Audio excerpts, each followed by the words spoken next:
خب بچه اینجا حیاط ما که از اینجا جا داره بریم تو حیاط همسایه. اگه سگشون بذاره بریم حیاطشون ببینیم. حیاطی که چه عرض کنم بهشت، اینجا قشنگ بهشته. من به اینجا میگم بهشت.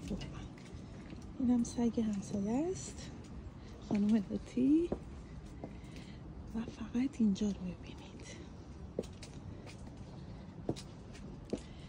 وسط حیاطشون یه کارگاه سفالگریه. بعد این ور حیاط که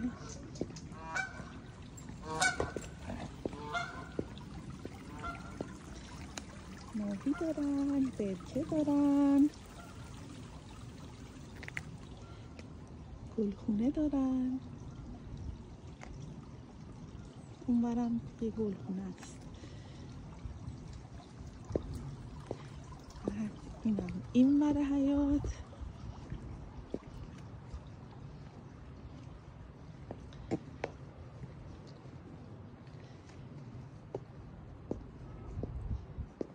خیلی خوشگل نیست آیا؟ نه منم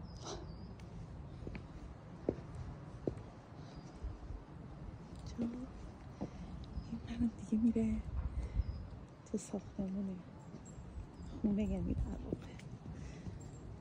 و همین دیگه.